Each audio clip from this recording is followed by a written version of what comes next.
Hello, everybody, and once again, welcome to our program.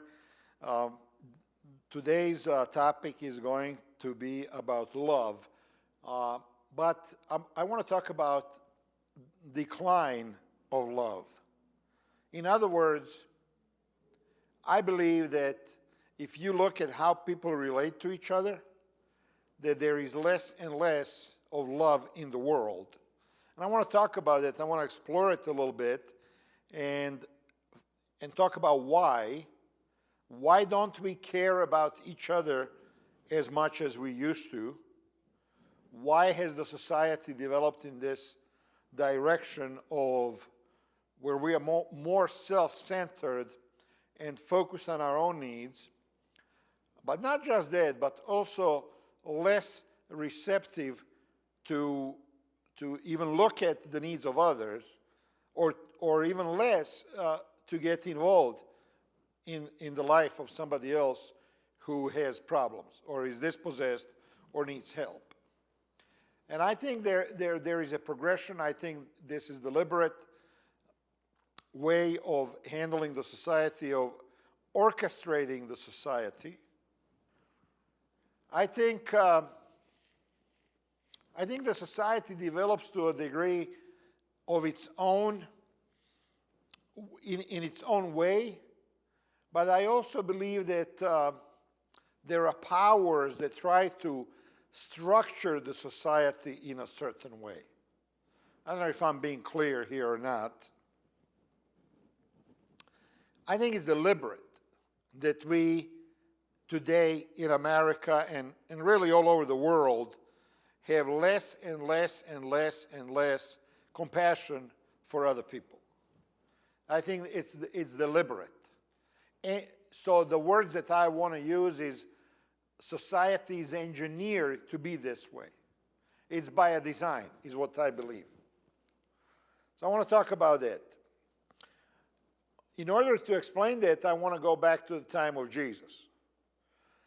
Jesus was born in the Roman Empire. When Jesus was born, the Roman Empire was the power in the world, the one and only. I mean, it was the major power. It controlled huge territory. Just to give you an example of how big the Roman Empire was, it stretched, if you look at the map, it stretched all the way from Spain and Portugal all the way to Turkey, to where today's Turkey is. And when you look at the length or the width of that empire, it was about 3,500 miles wide. So compare that with the United States, where you have 2,700, 2,800 miles between Los Angeles and New York. Now add on to that another 800 miles, and that was the breadth and width and length of the Roman Empire. It was just a huge area. And when you look at the map and you see all of the countries that were subjugated by the Romans, in today's terms, it would be Italy and Spain and Portugal and Greece and Turkey and North Africa, including today's Palestine and Israel, and including Egypt, today's Egypt, Syria, Judea, France, Belgium, Netherlands, southern part of Germany, southern part of British islands, England. All of that area was Rome. Rome lived off of other people. Rome lived off of conquests. In order for the Roman citizens to enjoy the high level of wealth and life and to live high and mighty, the empire constantly needed to subjugate, invade other countries, take those people as slaves. They say that in Rome, about 30% of the populations were slaves. So they constantly needed to enslave other people, take their land, take their gold. The ones who were not enslaved and who were left to live in those countries, they had to pay taxes to the Roman government, and they had to pay tribute. And this is why Roman Empire as such was powerful, because they had their fingers into all of these countries over 3,500 miles wide, and they collected the wealth of all of those countries into the city of Rome. And obviously they wanted to perpetuate that. And in that society, you had different groups of people, different segments of people. On the bottom, you had slaves. They had no rights, and nobody had any compassion for them. And then you had workers, and then you had your farmers, and then you had your poor people, and then you had your city dwellers. In other words, like today, you have your farmers living in villages, and then you have people who live in the city, blue-collar workers and white-collar workers, and then you had your office workers, and you had people who worked for the state as the scribes and tax collectors and who controlled the economy. And then you had your upper class, people who were in charge of everybody else. And then you had your nobility, and you had to bow down to them. And then you had Caesar and the people in the House of the Representatives, if you want to call it that way. People in the highest echelons of government. And in order for that society to work, there had to be discipline, there had to be brutality. Human life was not worth much. Public executions, you had these games in the arenas where gladiators would kill each other for the pleasure of the viewing audience. This is how this society was kept together. And they had no regard for the sanctity of the human life. And this is the society into which Jesus was born in occupied Palestine or Judea. And Palestine or Judea at that time, Israel, it was a mix of all kinds of different people. It wasn't just that the Jews lived there, it was all kinds of other people. The Bible talks about Samaritans, and you had all kinds of pagans, and it was a mixed society that Jesus was born into. But they lived under this rule of the Roman Empire that was brutal, and that was all about wealth and material things and money and power and authority. And not only that, but Jesus was born at the time when Jesus was 9 years old in AD 9, Roman armies were defeated by the German tribes at the battle in Germany, because Romans, they were trying to invade Germany, and all of the German tribes got together. The name of the person of their general was Arminius, and he defeated Romans. He destroyed 3 Roman legions. Each legion is about 5,000 soldiers, which at that time was huge, unheard of, that these German tribes, they killed 15,000, destroyed 15,000+ Roman soldiers. So the whole empire was shook up. So this is when Jesus is 9 years old.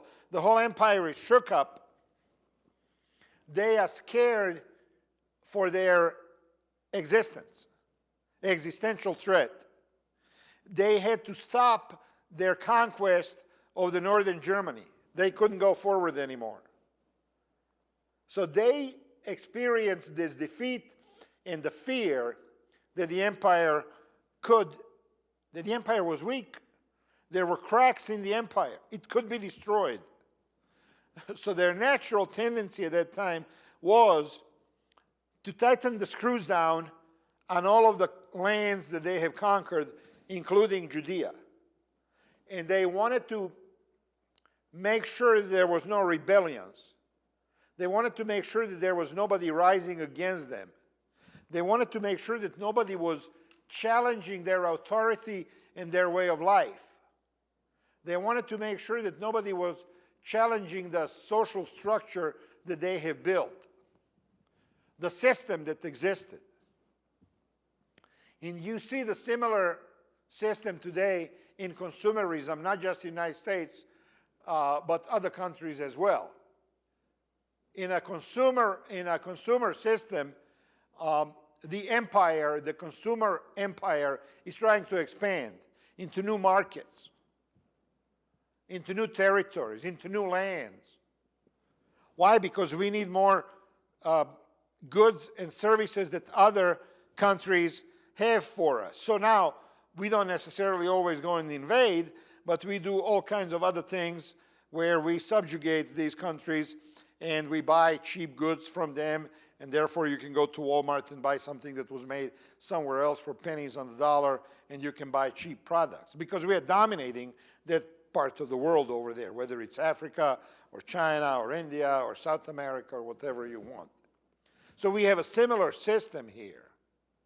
And obviously in our system as well, you have people who are on the bottom, right? We don't call them slaves anymore, but they're on the bottom. They're receiving government help to survive, maybe food stamps. And then you have your workers. You have your low-level workers, you know, people who work the lowest of the lowest jobs and get paid very little. And then you go up the scale until you get to the top of the pyramid where you have a select group of people who are controlling everything. And we don't go to the arena to watch gladiators kill each other, but we are entertained all day long with all kinds of nonsense on social media, television, and so on. So Rome could not survive without constant growth and constant expansion. Consumerism cannot survive without constant growth and constant expansion. And both systems fear what Jesus was about to teach. Jesus was about to teach in Judea that you have to be content with what you have.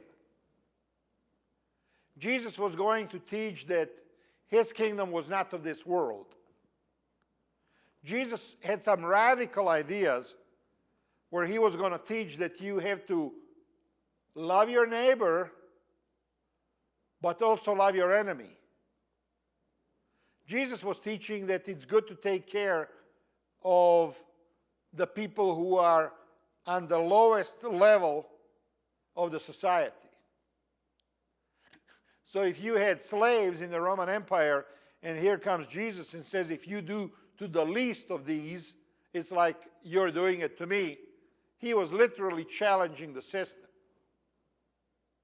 In other words, in the system where there was no love or compassion for anybody, Jesus was teaching love and compassion. And Jesus was teaching to be content with what you have. Don't seek more. Build your treasure in heaven. Keep your life free of the love of money, Jesus was teaching. So this was a direct challenge to the system of the day. This is what Jesus had to deal with, and you know how the Roman Empire responded. They killed him with the help of their Jewish underlings at the time, who were controlling that part of Palestine, or Judea. He was challenging the system of the time in Judea and in the Roman Empire, telling you to be content with what you have and not to seek more, because he says, I will never leave you and I will never forsake you. So Jesus was bringing in a whole new system of life. Rome's authority was built on fear, dominance, and hierarchy. Just like we have today. You have fear, you have dominance, and you have, you know, I'm on the bottom and these people are on top, and they tell me how life was going to be. At the time of Rome, Caesar was the Lord, and the empire ruled through military power, and there was a social order that you could not mess with, and you could not challenge, and you could not even think about replacing or changing. And then Jesus says that his kingdom is not of this world. And he says that in his kingdom, if you want to be great, you have to be the servant. If you look at this, if you want to be great in the kingdom of Jesus, you have to serve others. So when I talk about the fact that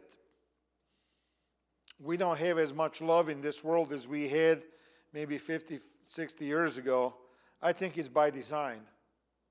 I think the system does not want people to love each other. I think the system wants people to fear each other. I think the system wants people to hate each other. I think the system wants people to despise each other, because then the system is allowed to go after certain groups of people.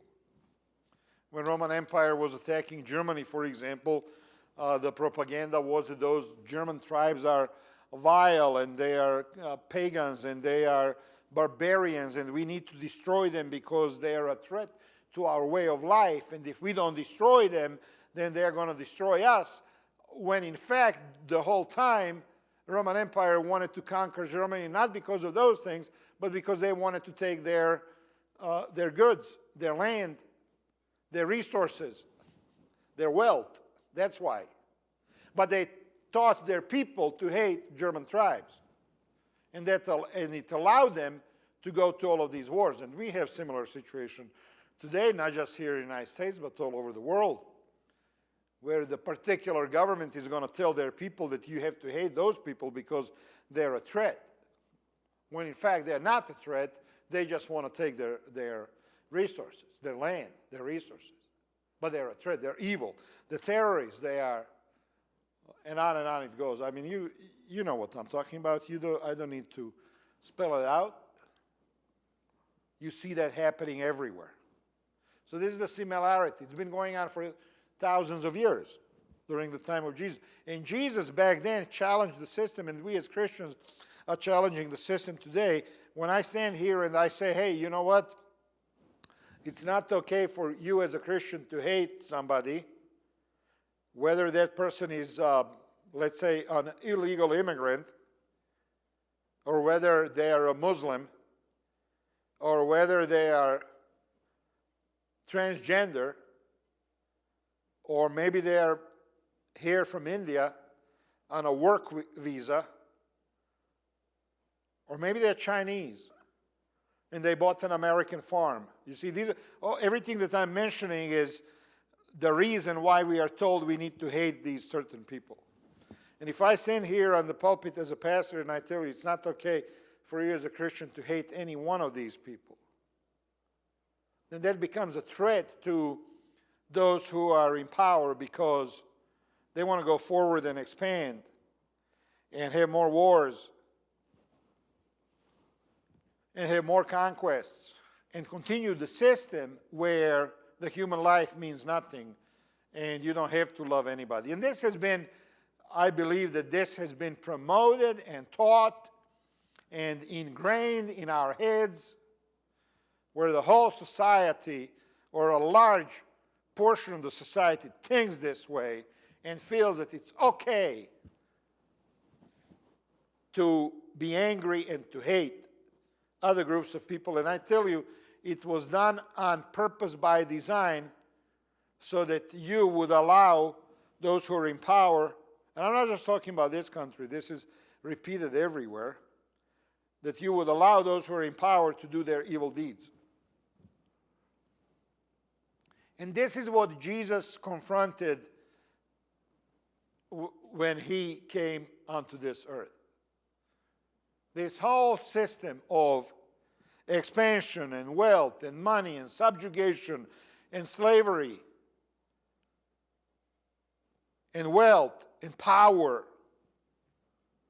And he started teaching that that God does not control people through fear, but that God gives you freedom when you have faith in him. And if you were the Roman official, everything that Jesus was teaching would sound revolutionary and undermining the authority.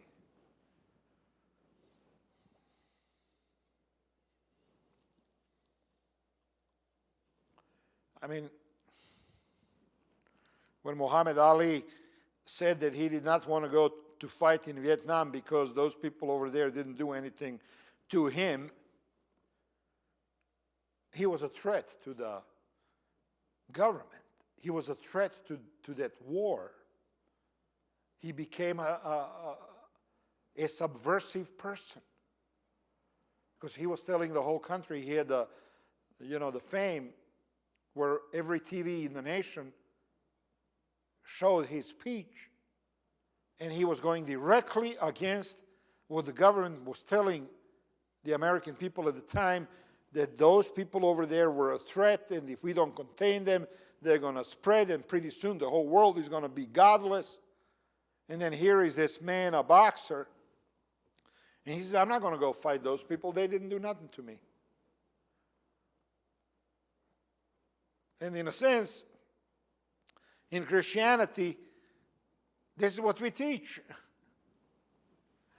We teach that we have to love other people. All of them. All of God's creation. All of humanity. And that's not the case anymore, because the Bible talked about this in Matthew. Jesus talked about this, and he says that there will be the increase in the wickedness, and the love of most people will grow cold.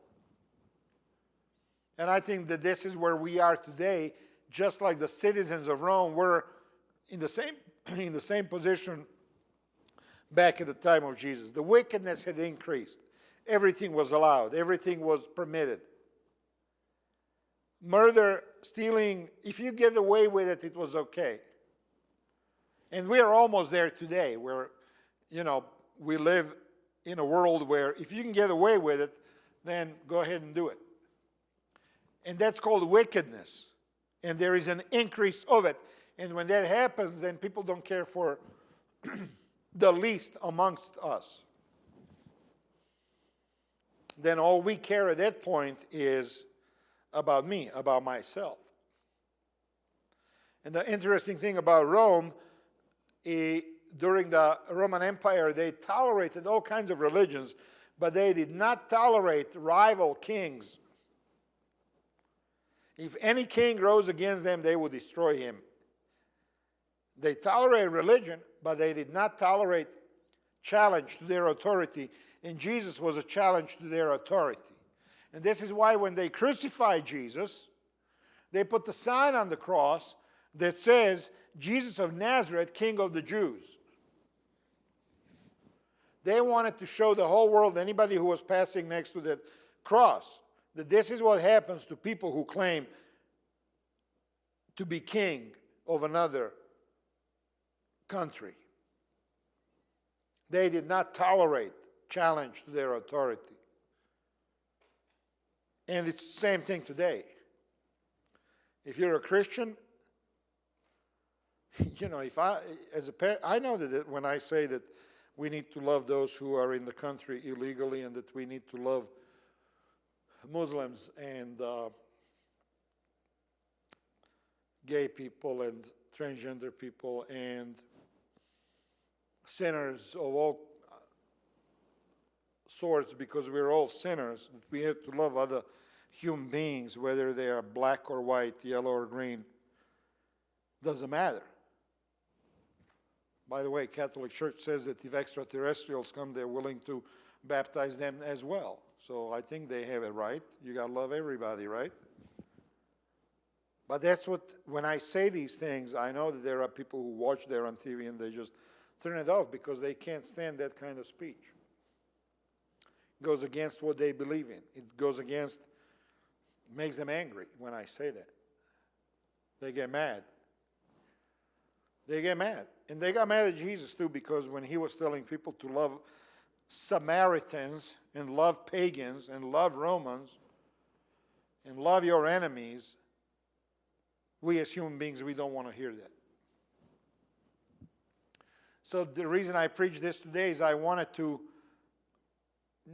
I know that I can't make any big change in the world, but I wanted you, the audience, the listener, both in my church and those of you who are watching on TV or online, I wanted you to examine your own self and to ask yourself, am I a part of the kingdom of Jesus, where I love, or at least try to love everybody or I'm a part of the empire where everybody's on their own and you do for yourself and you don't care about anybody else. And hate is okay. There's a question, what's in your heart? What's in your heart? And I tell you, we all get angry sometimes, right? I mean, we hear a story of an illegal immigrant killing somebody, murdering, raping, and we all get angry and we say, well, why the heck are these people here? We need to get rid of them. You know, but then there is also thousands and hundreds of thousands of good, hardworking people working, trying to survive and feed their families. And one person is not representative of everybody else. And you can go like that down the list of all the people that we are taught to hate. There's always bad apples. There is always those who are evil. There is always those who are going to do bad on both sides. But in principle, Jesus is asking us to love humanity, human beings. Jesus is asking us not to allow Satan to put, and you know when I say this, you're going to know that what I'm saying is true. You know that if you bear in your heart hate and anger and violence and murder against other people, whoever they may be, for whatever reason, that does not come from God. That comes from Satan. That comes from demons. That comes from evil spirits. And God wants us to be wary and careful about that and not allow that to happen. God wants us to be calm and sober-minded so that we don't package everybody into this one group because of one person. And the king will reply, Jesus said, truly I tell you, whatever you did for one of the least of these brothers of mine, you did it for me. That's what Jesus wants us to do. Take care of those who are suffering, no matter who they are, or where they come from, or what color is their skin. So that's my message for today. I hope to see you again next week. God bless you.